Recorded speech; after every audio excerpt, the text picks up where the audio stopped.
Alright, so hello, and welcome to Stasis Pod, the Transformers Prime Beast Hunters podcast.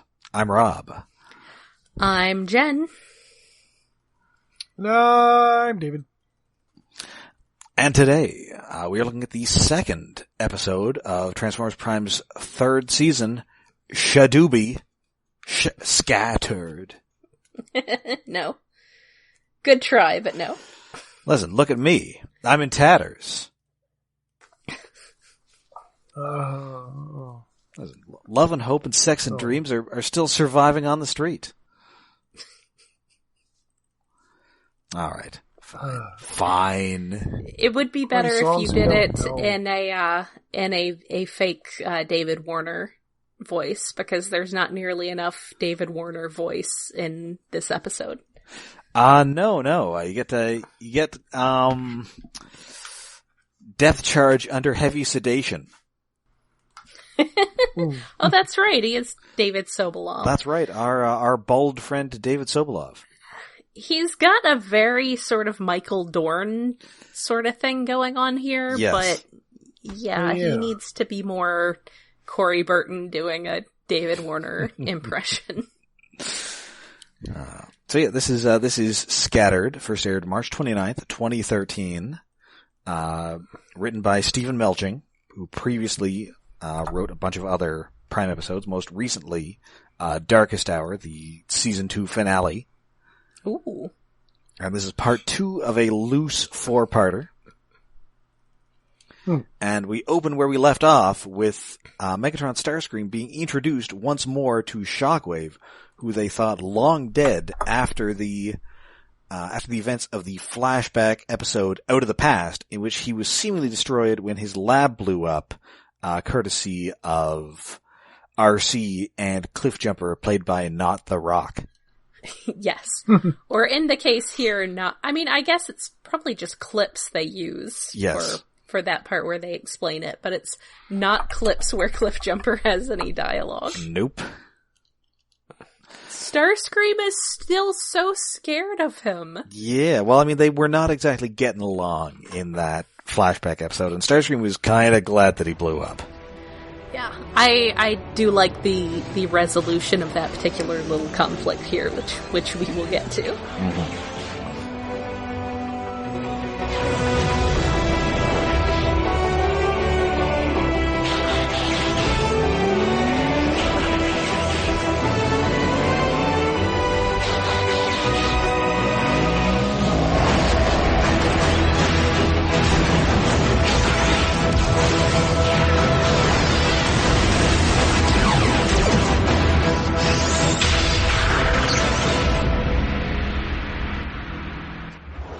So anyway, his lab did indeed get blown up, but he was just kind of hanging out in the wreckage, and he eventually managed to pick himself up, fix himself up, find that everybody had left without him. Well, he got shot in his giant red eye, and then he was like, I woke up blinded, and just like his giant red eye has a big old crack in the middle of it. And this is definitely the biggest that Shockwave's eye has ever been. It's huge. Yeah, because it fills the entire space where his eye could be. Yes. Massive. Which I feel a need to bring up again, as I did when we had that aforementioned flashback episode. It's very good design, but still does not trump Cyber versus Perma Scowl Shockwave, which I cannot ever get over. Alright, look out. Here comes Mr. Angry Eye. Yeah, the new one's like one little detail, and it's just it's exactly like the bit in More Than Meets the Eye when Rung is like catatonic, and they like make his eyebrows go all scowly. Anyway, I assume Shockwave was able to regain his vision. He was just able to unscrew the old eye and then just screw in a new one. Yes. He just had to get back to his lab where he had his spare eye. Oh, wait, no, I can't see anything. Oh, these are 80 watt. Of course, now I want to see a Shockwave who has like one of those like weird twisty compact fluorescent bulbs for an eye. And we're probably going to get one of those as a bot at this point. Oh, man. Yeah, I'm surprised we haven't. Maybe. Anyway, so yeah, he was just, hanging out on Cybertron and doing some science. Let's be honest, he probably appreciated the chance to do his science uninterrupted. Yes. It was like that Twilight Zone episode, except without his glasses breaking afterwards. It was... Yeah, I mean, if he hadn't had, like, that spare eye, it would have been, logic dictated that I had all the time in the world. Yes. So anyway, I don't think he was all that put out by being left behind on Cybertron to do his science unbothered. Yeah. Just, doing some science, maybe not wearing pants. Yes. Not bathing for a few days at a time. Watching a lot of daytime TV. Yes. Sleeping till noon. Pants are highly illogical. Staying up till 4 a.m. Joining a raid guild and anyway, not leaving his house. Yeah, so he finally, noticed that, stuff was going on Cybertron, and that's when he found Knockout and his pals. And of course, Starscream has to explain as to why, he left him for dead. And Shockwave's all, well, I guess that's logical. That seems to be the entirety of the source of Starscream's horror at seeing Shockwave, is that he assumes Shockwave is going to be super mad at him for leaving him behind. Yes. And yes, he's just like doing that acting where it's really, really obvious that he's acting, where he's like, yeah, we assumed you were dead, so we didn't go back for you because that would have been a waste of time just to find your corpse. And yes, Shockwave's like, this explanation is logical, and he just moves on. And I really appreciated that resolution to that particular conflict. He's just like, seems legit. Okay. And speaking of Cliffjumper, Starscream goes once more, much like Al Bundy in that football game, to that time he killed Cliffjumper. Yeah. It's like, well, if you need an Autobot killed, I killed an Autobot yes, once. I killed the one who was responsible for your, getting blowed up and such. And then at this point, even Knockout is calling him on it. Like, oh yeah, don't hurt yourself trying to pat yourself on the back, Starscream. Yes. Well, it's weird that, like, he keeps bringing that back. That's his bone he loves to chew on. But when you think about it, hasn't Starscream, like, ended up killing more people in this show than anyone else? Yeah, but a lot of them were, like, accidents. And Decepticons? And other Decepticons. So yeah. he's not really gonna... Oh yeah, well remember that Megatron's time I probably killed more Decepticons, but... Well, also Megatron's not gonna brag about it because he doesn't have to. I'm Megatron. No. You're afraid of me anyway. Yes. Yeah. But Starscream is like, this weird Mr. Burns looking guy. He's gotta pad that resume. Yes. Yeah. Anyway, we cut, and I guess we work out our chain of command here. So, Starscream, so Megatron's all like, Starscream, you're in charge of, like, military stuff, but Shockwave, you're in charge of science stuff. Cause you're the science guy. Begs the question, did they just previously not have a science person, and he's like, hey, we have a science person now, we can actually do some science?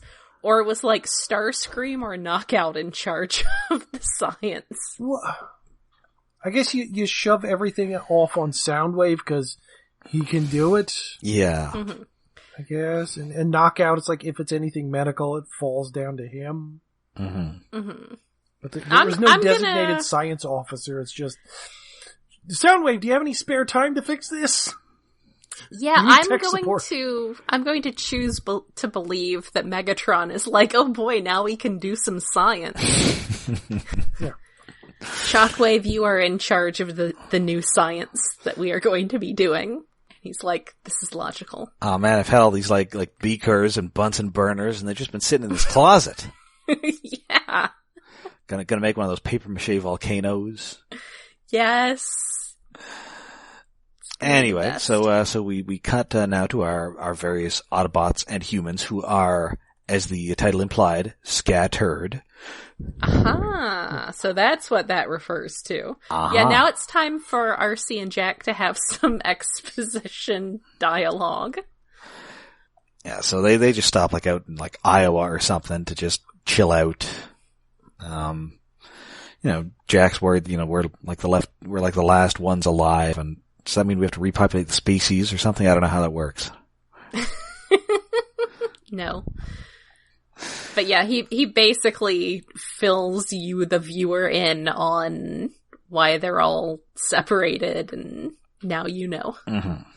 And RC's like, well, no, they're, like a lot of Autobots have died on Cybertron, obviously, but also there are a bunch who left on the Ark, which we've never mentioned before.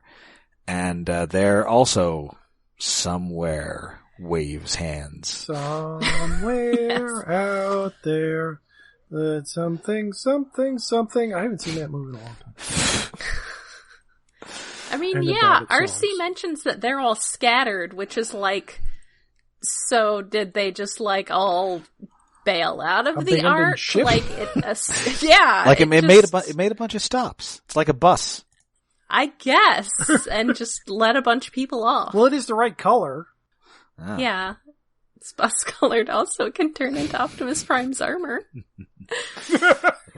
I can't deal with that. They just gave up on size. Anyway. Anyway, so meanwhile, Raph has somehow got the internet, possibly the dark web again. He hacked it. Well, but even back then, you could get like a satellite modem that you would use for like military purposes, and like if you were very serious business and just absolutely had to have your Panasonic Toughbook connected to the internet. So, well, he's just got to hope that Soundwave isn't pulling a Revenge of the Fallen and is having some like X-rated Japanese cartoon sex with some satellites. Molesting the satellites. Oh. Yeah. So yeah, I'm going to say that Raph is using like satellite internet. He's got a satellite modem in his laptop. And he is indeed like looking up PCIe card that you like, the big credit card size thick things that you plug into the side. This is old technology. Yeah. This is probably more appropriate if this was in like 2000. So I'm gonna stop now. Yeah, this is some chip chase vintage hacking. Yes. Look, the flip phones threw me off. Raph is gonna have to tear up a floppy disk with his bare hands. Yes. He could do it. Yeah. Yes. Anyway, Raph is apparently on like InfoWars or something because he's got what appears to be the Patterson film, except it's Ravage. Oh yes, it's Ratchet. No, yes, it's Ratchet. It's like Ratchet is a Bigfoot. It's that ridiculous pose. That's so good. I'm pretty sure that's actually just a guy in a Ratchet costume. You see that he's in a junkyard because there are like some cars in the foreground, but it's totally just like bad out of focus Ratchet in the Bigfoot picture pose, and it's great. Yes, it's definitely great. So once again, he does the impossible and like hacks this website to replace this picture. Because Starscream goes to this website, finds that picture, and then calls everybody over. And instead of the picture, it is a GIF of a dancing monkey. Again, knockout legit laughs. that was love good. That. And then he's yes. all like, it's a good snort. It's so weird. Like the Raph was able to do it was before, like, seemed weird to me because I don't understand enough about computers. But he had like Transformer technology. Now he's just doing it on a little laptop that somehow is getting internet inside a car in like 2000. Well, I mean, still, as I explained before, if they're running this site off of WordPress and he's managed to get their login through a brute force attack or probably phishing. I would say he probably did a phishing attack to get their login. And so all he has to do is go into their library files and delete that picture and upload another picture using the same file name, and then it'll point to that picture. This is like from back when websites were done in Notepad. So, I admit it, I kind of missed that time, but like the fact that they haven't noticed and changed their password or software something at this point, like he's done it multiple times. Listen, they were it's highly dubious. Listen, he was going to do it, but then he ate a bunch of chili and he forgot. Yeah. And like, how does it reload on the Decepticons' computer without Starscream hitting the reload button? How does it change? It should be in this cache memory on the like Triptychon Nemesis. Listen, ladies and gentlemen, InfoWars has been hacked by space robots. I'm gonna say it's some kind of like nonsense HTML5 garbage. Yeah. CSS frames and JavaScript. I don't like HTML. They've also hacked the courts, and they're going to take my children away from me. I'm the Prime or possibly animated Ratchet of web design. Back in my day. And then when you can't find it, you're all, I needed that. Yes. Can't find that file you were looking for that you don't remember what you named it. Anyway, so obviously Megatron is all, listen, Starscream, maybe you should be more like Soundwave and just shut the hell up sometimes. And maybe not have a stupid face. There's a question raised here, which is that Starscream said something about a vow of silence being a cop-out. Does that mean that Soundwave is just choosing never to talk? I think so, because spoilers for like 10 episodes or something from now, but he can talk.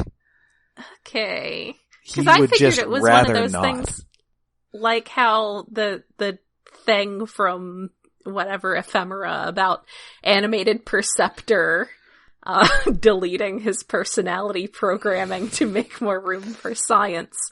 I figured it was basically he had deleted his external communications to make room for more other communications.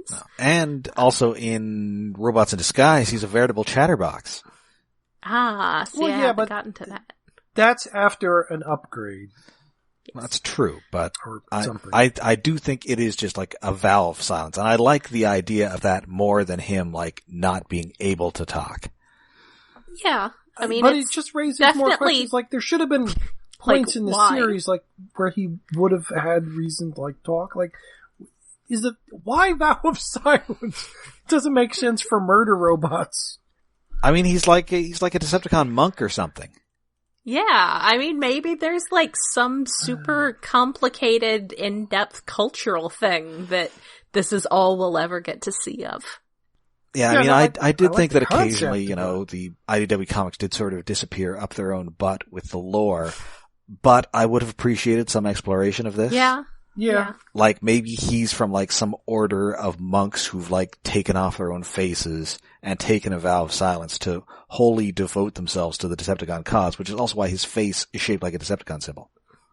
Yeah, I can also see Soundwave, or this particular Shockwave, having removed his face to make more room for logic. Yes. Oh, yeah, clearly. But he made it like a really big eye. Yes, just the very... I want to believe that just behind that eye is his face. It's just a full face visor. Oh, which kind of makes him like that Tick villain, the Deadly Bulb. Yeah. Except he doesn't have a pig for a leg. No. What? I don't remember that. Except behind that big red circle behind that is actually a ridiculously handsome face, and it just was very distracting to everyone around him. So he just did that so they would stop bothering him when he was trying to do science. Remember it was the episode where it was kind of like Cops, but for superheroes? No, I don't. And it's Maurice LaMarche, who's like a light bulb themed villain who had like a big light bulb helmet, but he also had a physical deformity in that his lower leg was a pig. Yeah. I sort of remember that, but I don't remember the pig. Oh, yeah. And it had nothing to do with with anything else. I just remember the Tick yelling, "Hey, what's the matter with you? Did you step in a pig?" Yeah, the deadly bulb. He traps he traps the Tick in a death trap where he becomes the filament in a giant light bulb. It's a good episode. Oh, yeah. Oh. I haven't seen it in ages, but No. I remember a good bit of it. It's also a very Maurice LaMarche voice. Yes. Like, it's kind of his Orson Welles. What when you say that his voice, it's usually the Orson Welles voice. So, Oh yeah, he does have a pig for a leg. What the fuck? How do I not remember? How do you forget a guy with a pig for a leg? yeah, seriously. And you remember, like, he had a light bulb for a head. Huh. Bizarre. So yeah, basically I feel like we needed some more, examination of why Soundwave has taken a vow of silence and why Shockwave just has an enormous red bulb for a face. But no scowly thing. No. But anyway, so, Megatron is pissed off, and Shockwave is all, hey, listen, how about a recurrent Transformers Prime plot device, the cortical psychic patch? So I can just inception my way into there. Maybe Starscream doesn't like using that on other people. Well, I mean, the crazy thing is, like, we cut to, Wheeljack, who's, like, strung up, and he's all, hey, whatever you could dish out, I can take. Mm-hmm. And Shockwave has, like, a cool line where he's like, no, I believe you cannot. Yes. Or trust me, you cannot. And then we cut, and then we just cut back to Shockwave, and he's like, oh, yeah, I didn't get anything. Yes. Yeah, it's so weird. It's like there's a, real missing. Yeah. And we never find out, I don't think we ever find out why he can't find anything. Like, does he have, strong psychic defenses? Well, I assume it's probably because he doesn't actually... I would assume probably either Ratchet or Optimus Prime are the only ones who actually know where everyone went. The only thing he would know was this prearranged Wreckers meeting thing, and that probably wouldn't be as directly associated with what's going on right here for it to necessarily be what Shockwave is looking for. Yeah, they might not be able to get into there before they, the whole Inception dream is collapsing thing happened.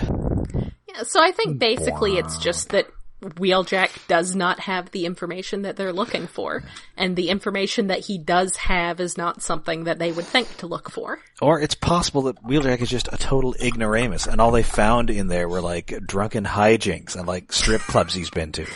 Well, yes. Oh, man, I would love to see just Shockwave just showing up in these memories of drunken hijinks. I am unclear what to do in this situation. Well, you give her $1, man. Come on. Making us look like jerks here. And don't go to the buffet. Yeah, that anyway, would have been great. Meanwhile, Bulkhead and Miko are just hanging out in this pretty meadow, I guess doing a Sudoku or something, because Wheeljack ain't there. Nope, they're waiting for him, though. Yep.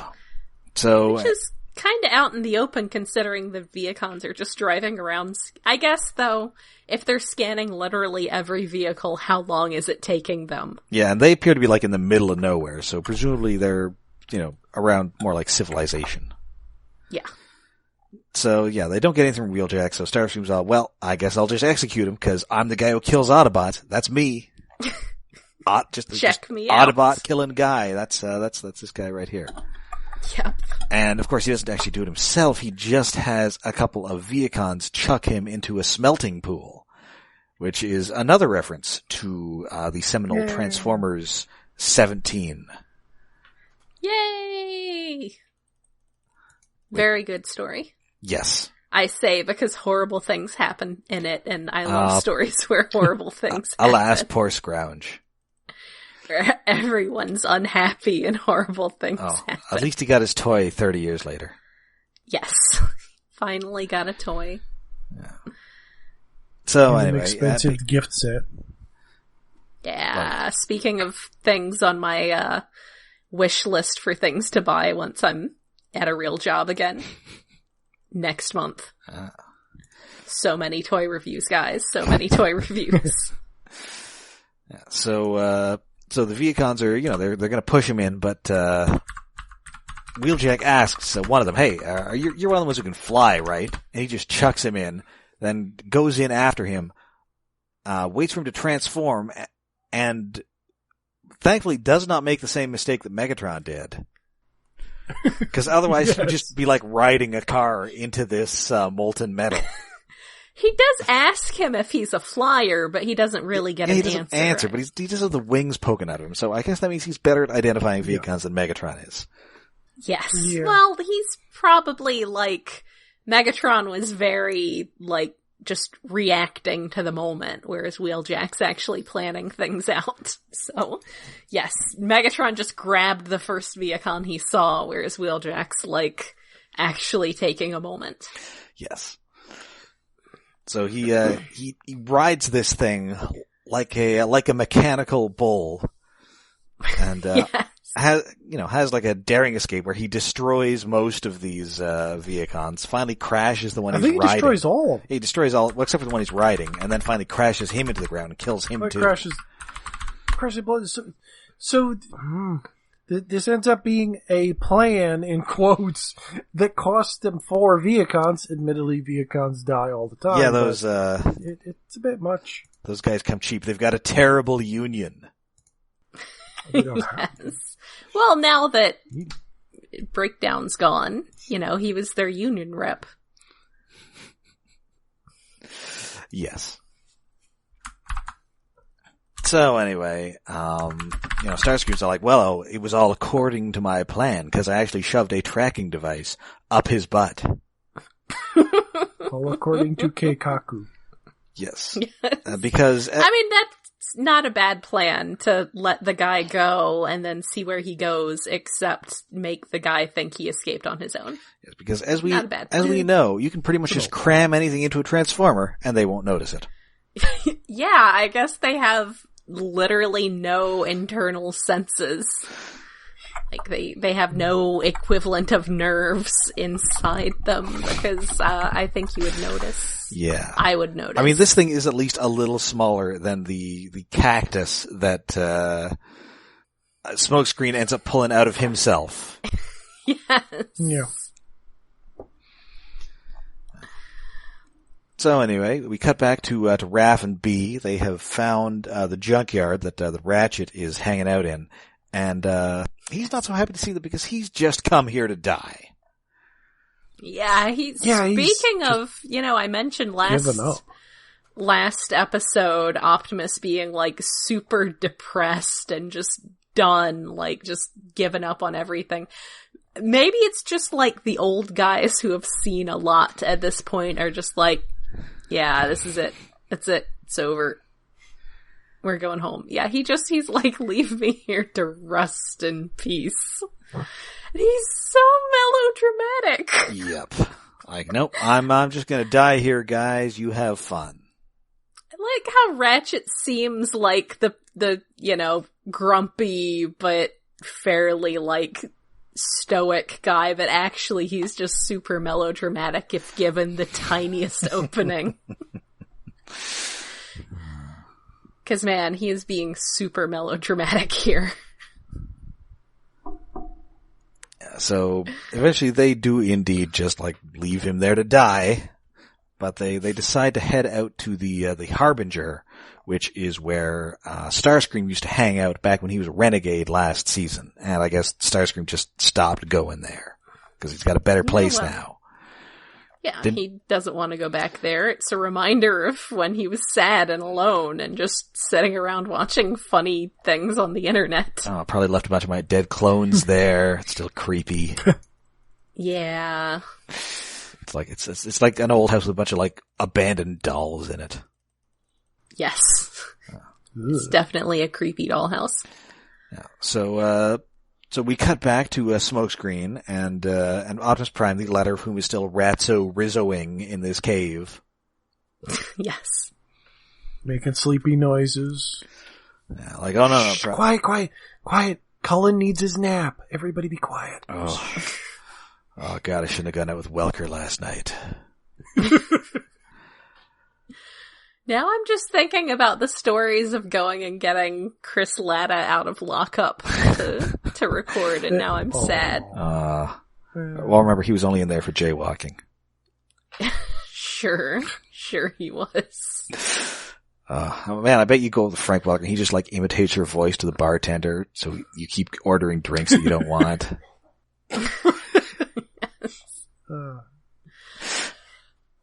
Yeah, this one from a Mr. I don't know, it was just a bunch of lion noises. Also, have you seen our garbage can? I love that video so much. Good. I'm glad to see it going around again. I mean, the best part is they tried like recording actual lions at the zoo. And it didn't sound good enough. No, they didn't sound good enough. No. So they got Frank Welker roaring into a garbage can. And, Yes. and there we go. Yes. Anyway, so he hasn't been able to actually find any medical supplies, but Prime, he's asking for the Forge of Solus Prime, and so he figures, well, I guess you could like use it to hammer yourself back into shape, which kind of makes no sense, but it's hilarious to think about Prime just hitting himself with a hammer and getting better. Yeah, a Prime who can barely, like, breathe, apparently, or whatever. I mean, he's just laying there. I mean, he's not going to lift a hammer. I mean, if Prime, like, puts his hand on it, can Smokescreen, like, lift it up and down and like, hit him with it? That is a good question. How did that work? Maybe it's like a Pika hammer, and he'll just like smack himself in the head comically with it, and suddenly he's magically fixed. I need this in my life. And I don't remember a lot of this season, so it's possible that it actually happens. Maybe. Who knows? I feel like I would remember that. Like, the whole Megatron throwing a Viacon off the side of the ship thing. Like, I feel like that would be memorable enough. So anyway, Bulkhead and Miko still in this picturesque meadow. Wheeljack finally gets there, and they mentioned this in the commentary, that when Bulkhead is charging his blaster up, it's the sound of a Ghostbusters proton pack. Oh. Oh yeah, I forgot Bulkhead even had a gun arm. Yes. He was using the mace. Mm-hmm. When, speaking of snoring, Miko was falling asleep on Bulkhead's leg, and then he sees Jackie coming, and he moves, and, well, at first he's like, what is that? And then he gets Miko up just and falls Miko falls over into the grass. And luckily they were on something soft. Yes. Oh, it's your boy, Jackie. Apparently, the animation company Polygon Pictures, like, their favorite character to animate was Miko, so anytime they had an excuse, they would add extra, like, facial expressions in her. Aww. Like, we don't care about the other characters, but if she's gonna have a scene, it's gonna be fun. That's right. Yes. Expressive. Aw, good. 'Cause she's great. Yeah. Anyway, so he gets there, and the Decepticons are following close behind, but turns out that Wheeljack is a little smarter than Smokescreen at least, because they sense Wheeljack is coming towards them, but it's actually just this tracking device on a log with a grenade stuck to it, so they just all blow up. He does mention that he scavenged some explosives off the jackhammer before he left. Yes. Which, I mean, I kind of, like, why didn't they go up when the ship crashed? I mean, I guess it's not in that bad a shape, but still. So, and he says, he kind of did suspect that the Decepticons were up to something, so he did poke around inside himself and pulled this thing out. Yeah, like, is he frequently poking around inside himself like that? That's questionable, dude. I had an itch. Also, Starscream again keeps going on about his armada, which I believe he called Seekers. Yeah, he calls them Seekers, and that is what they refer to in the credits. Which is weird, I guess. They aren't, it's not an armada. Armadas are ships. This is a squadron. Squadron is a perfectly cool word.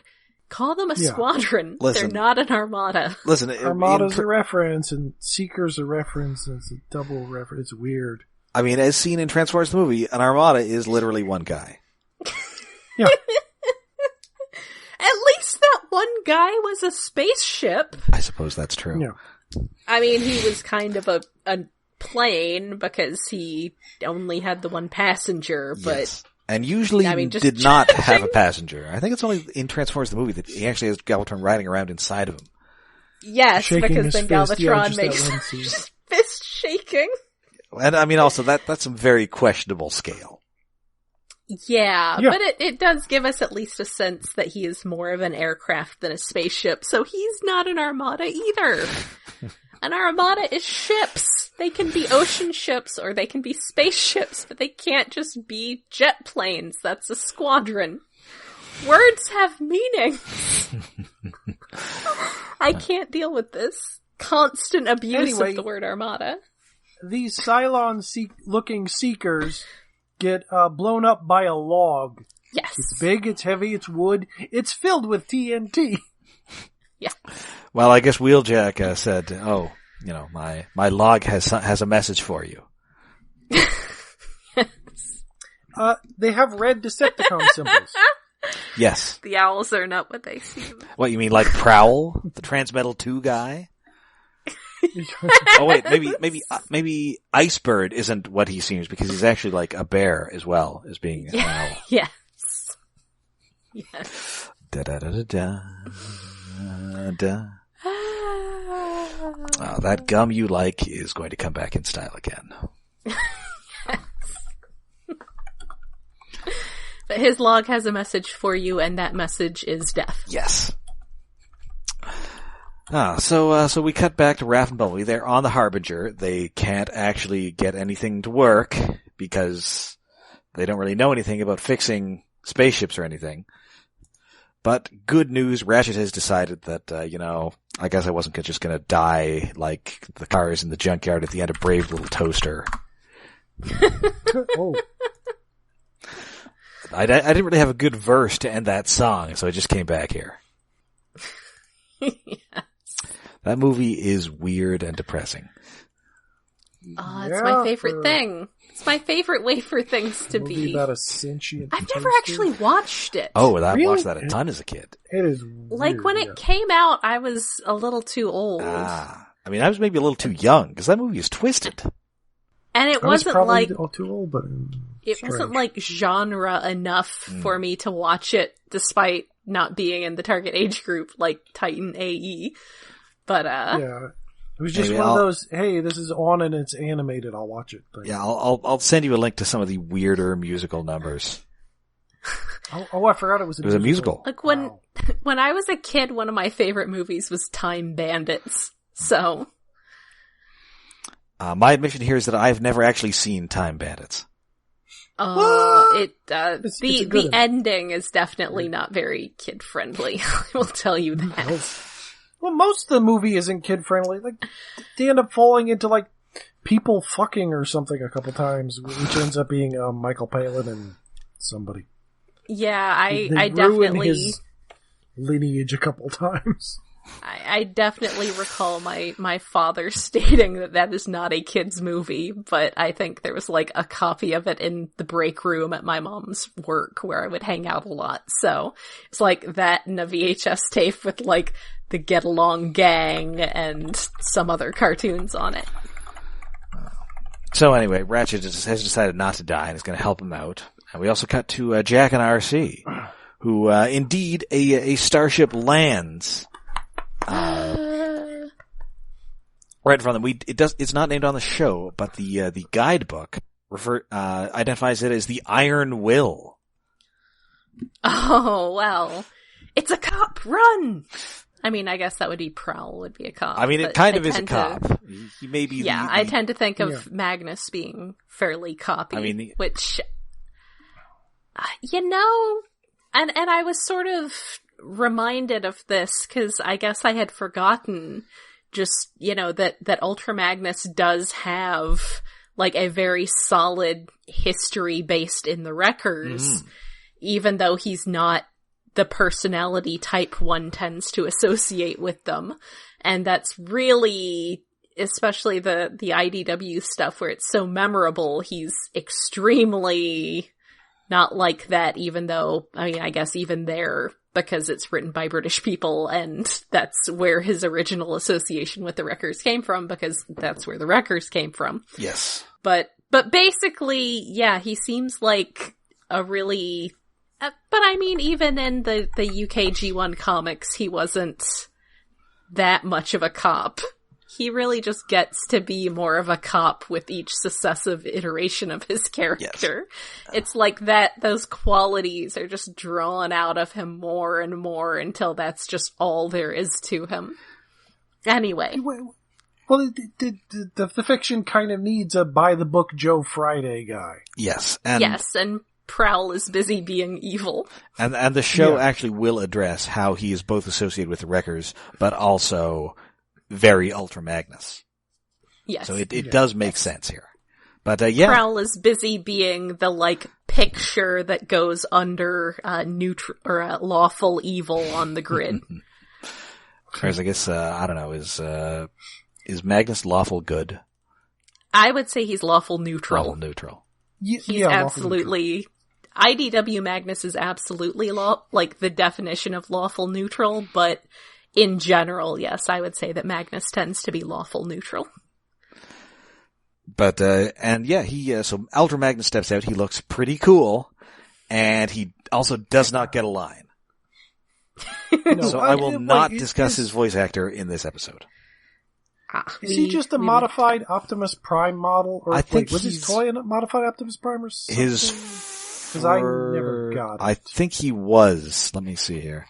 Let me check the old wiki here. I don't even remember if I ever actually even saw him, but I didn't want him. Because there was one that was released based on his design in like that canceled video game? Or like it was the War for Cybertron one, yeah. The G2 game? Well, no. It's it was like like an online like World of Warcraft type game. Oh, the that weird one. That one. It was designed from that. Out of the toy. That was gonna be so great, and at BotCon they had like kiosks where you could go through what they had so far of the character creation, and then they made it a MOBA because some like British jerk from like Rockstar or something came and was like, I think it needs to be a MOBA. Yes. And yeah, then it got bad and nobody wanted to play it because people only wanted to play it because they wanted a Transformers MMO. Yeah, anyway, so that that first one was not, it was its own thing. But then the second one, which was based on the show design, was based on Optimus Prime's model. Okay. Mm-hmm. I mean, the MMO and then eventually the MOBA, what came out of it, which was very little. It was closed back down in short order, but it was explicitly, firmly, the Prime art design. It's really like one of the only things that managed to keep what they were trying to do with the aligned continuity. Because, you know, the people who did War for Cybertron were like, no, screw this, we want to do G1. Yes. And like, everyone else was like, no, we want to do something different. But these guys were totally on board with it all being 100%. Because there was also a Prowl design they had. And that made... that I think... Yeah. Yeah. And I think that became a toy. Like, they based it on Smokescreen's mold. Smokescreen. But yeah, they did a toy of that eventually. But they had like a big cardboard stand-up of it at BotCon of that Prowl design, and but it was just like very explicitly Prime based. So it was very promising and very cool, and it's honestly a tragedy that it did not get released in its original form. And that is also where I believe Thundertron came from. That guy who was a pirate. Oh yeah. No, he was from one of the novels. Yep, which, the novel. speaking Well, I think of he was supposed to also be in the game. He might have. And I think at one point he was going to be on the show. First. Yeah, speaking of things that managed to actually hew to what they were trying to do with the aligned continuity, the novels. Yeah. Which I really should read at some point, but I heard they were kind of awful. They're not very good. I mean, they can't be as bad as the first Transformers adult novels. Well, no. which were the worst things I have ever read in my life, and that includes an embarrassingly long run of Punisher 2099. How bad and how cheap, because I know a podcast that reviews bad books, and sending them a Transformers book would make me laugh. They so are much. not. Well, I think know they're actually the pretty anthology, expensive. I think they were the pretty anthology scary. was. I sold my copy of the anthology for $50. Yeah. Speaking of things I sold for rent money. Okay, so not the anthology. The anthology at least has one good story in it with the plesiosaur. Oh yeah, Paddles. But yeah, you might be able to find, I guess that's something I could keep an eye out for it at the many exciting used bookstores of the region. Please do. But yeah, I don't think they're very cheap, but they're much cheaper than the anthology because the anthology actually has some redeeming qualities. Yeah. Nice cover it's art. It's basically especially the first novel was like definitely about the same quality as the Dreamwave initial G1 miniseries. Ouch. It was about that level of storytelling quality. Okay, well, it looks like you can actually buy all three of those novels on eBay for like $20. Oh, yeah, you should see if the anthology's up there, because like I said, I know I sold that for $50 on eBay a few years ago. Yeah, I've got a copy of that, and we're looking at like $30, $45, so fairly expensive for the anthology on eBay. Yeah, but not as much for the paperbacks because they're terrible. Yeah, if you know some people the paperbacks are reasonable. Huh. If you know people who do bad fiction, I strongly recommend. That is the only context in which I strongly recommend those. Yeah, they're real bad. It's so bad. Like, I genuinely consider the first one to be the first thing, the worst thing of any kind that I have read, and I have read a lot. Turner Diaries? Worse than the Turner Diaries. Worse than Tech Wars. Listen, the children are going to have to learn about Tech Wars sometime. Oh, yeah. Tech War is not good, but it's entertaining. Yeah. I mean, it's just, I think I read one ages ago. It's basically just an episode of that cop show he was on. TJ Hooker, but it's kind of cyberpunk. With a robot. In the future. Yeah. TJ Cyber Hooker. And weird future drugs that are ridiculous. I would say that somehow, like, the second and third books are actually, I believe, by a different person than the first one. So they're slightly better, but I would say that the storytelling quality of the first one is actually below that initial, the first Dreamwave G1 miniseries. Well, then that is what I want to find. What the fuck was it called? Yes. Transformers Hardwired, I believe. No, Exodus, those are the, like, aligned ones. Exodus. I'm gonna look up Hardwired. Exodus yes. Anyway. Thundertron. We're almost done with the episode, are we? Yeah, so we're almost done the episode. So we cut back to the Decepticons, and, Megatron is pissed off because Starscream, once again, you fail me, Starscream. Oh. I kind of thought we got this all behind us. But Shockwave was all, hey, so all that time I was on Cybertron, I wasn't just doing, like, regular experiments. So have you seen the Earth movie Jurassic Park? Look, no one was around to tell him no. He did all the stuff that he wanted to do that other people would have told him no. He's just like, I'm gonna do whatever science I want. And they say, what is it? Cybernucleic acid? Cybernucleic acid, CNA. Yeah. Does this predate that coming up in Regeneration 1? I think it does. I seem to recall that, now I'm Furman looking it up mentions on it the somewhere.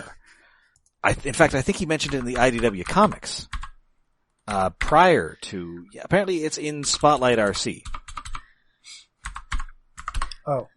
Oh, that thing. Yes. So it's another horrible Shockwave thing. The worst Shockwave thing.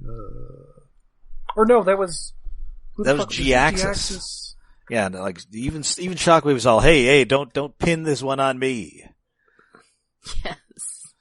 And they mentioned genetic material in the Generation 2 comic. I'm not sure if they actually call it cybernucleic acid. No, they don't actually use that term in G2, but they do sort of bring up the concept in G2. And we do get like, sort of a graphical presentation of this. I wish it was like animated and it was, we got like Mr. CNA. Yeah. Oh, hi there, Shockwave. Looks like Shockwave found me in a bunch of fossils. And then he cloned me, adding in Cyberfrog DNA, and then bingo, Predacon DNA.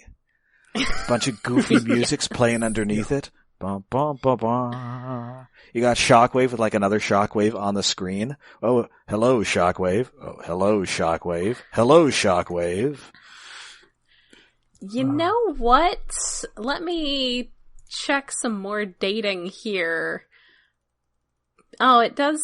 No, I guess that's Allspark Almanac stuff, so that doesn't really count as much. Yeah, I guess Spotlight RC was in 2008, but does it call it that? Because mostly I'm just offended by the name. Like, I'm not as offended by the concept as I am by the name, but I can tell you... Okay, so as we mentioned, Scattered originally aired late March 2013. The issue of Regeneration 1 that mentions it came out January 2013. So that's like close enough that I don't know, it could have been some sort of thing. But yeah, like I said, it's the actual term that angers me. But apparently this was in like a bunch of, like Transformers Prime, like, website and like supplemental fiction stuff, so it might have been like a Hasbro thing. Yeah, and I mean, not that they would have made Simon use any of that with Regeneration 1, but I'm sure he probably had access to look through it and was like, oh hey, that's a name for this thing that I've been using conceptually for a while. I will use that name. So, stupid name. I'm gonna have to ask Aaron about that next time I see him at the convention. I'll start giving him a hard time about that to make up for not giving him a hard time about ninjas so much. Because the last TFCon DC was just like 90% giving Aaron Archer a hard time about ninjas. You mean like that Batman Ninja line he worked on? Exactly that. With the glow-in-the-dark green Ninja Batmobile? As ninjas are known to frequently drive.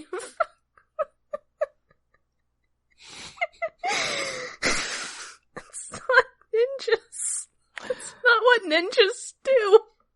Anyway, so it turns out that Shockwave has in fact finished his cloning experiments, and he's just got like a big-ass Predacon in a tube full of goo.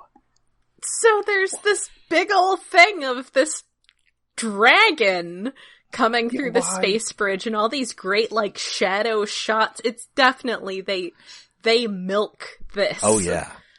Because we don't actually see him. We see a foot and a tail and a little bit of a jaw and shadow. Yeah. Which is impressive. 2 episodes in a row ending on ominous guy showing up and you barely getting a sight of him. Yep. It's like, I just got this dragon, no big deal. Why a dragon? Why not a dragon? Why would you not have it? Of course you're gonna make a dragon. Dragons are amazing. I mean, he could be a dinosaur because they didn't have dinosaurs on Cybertron. I know. But like, the larger fiction, there were more, but that the show limits it to, we just got one, but he's really, really big. Yes. Seems, such a letdown. I mean, it's a cool design when we do see the next episode, but it's just one dude. And they do pull off a pretty good swerve with his nature. Yeah. And all of the TF Wiki picture captions of him are just references to Smaug from The Hobbit. Which is acceptable. We'll get to him next time if his design is actually based upon anything. But, I mean, it's based on being a goddamn dragon. Yep. I don't know what you want from him. I wish his toy dragon head looked more like his in-show dragon head, because his in-show dragon head kind of looks like Mazin Kaiser. Oh. Like a crusty roll? No. Kaiser roll. Anyway, so that is Scattered. Shadooby. Please no singing. None of your scat music again. Yeah, sorry. The episode title game has taken an immediate nosedive from Dark Mount, Nevada's pinnacle of greatness. It's always bad news when it's a title I can sing. Yeah. But it's again sort of like a table setting episode. We're kind of putting in place the plots that are going to be part of the coming season. We got Ultra Magnus, we got Wheeljack as part of the main cast. We've got the mysterious Predacon. But and we got Shockwave. Yep. Hanging around being shockwavy doing science. We got Optimus Prime dying in a cave. We've got Ultra Magnus showing up being a cop. Optimus Prime would be the lawful good. Yeah, that makes sense. Yeah. And then Ultra Magnus is lawful neutral and Prowl is absolutely lawful evil. So what is RC like chaotic good?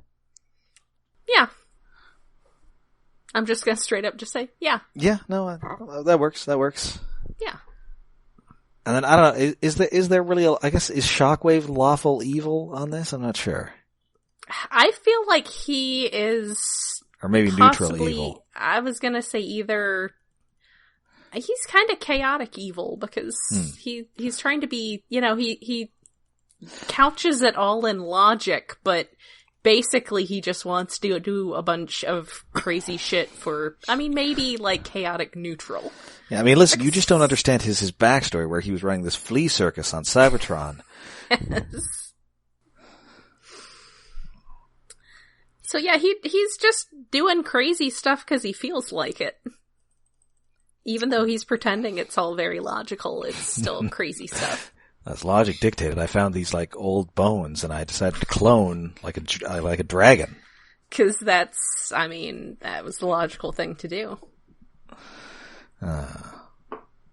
So anyway, that is Scattered. We'll be back next week with more Transformers Prime : Beast Hunters. Hopefully some beast hunting will occur now that there's an actual beast. We'll see. And, of course, until next time, we are all over the internet. We're on Facebook, we're on Twitter, and we have a Patreon. Yep, we are hosted on iaconunderground.net, where we have a Patreon set up for our hosting expenses and other stuff. That is at patreon.com/iaconunderground. And our July episode is Spider-Man Far From Home, and we don't know what August is going to be yet. Hopefully not too long after this episode goes live, we will have some idea of what it is. That's right. But yeah, that's going to be a thing. It's going to be exciting. It'll be a surprise to everyone. So until next time, I'm Rob. I'm Jen. And I'm David.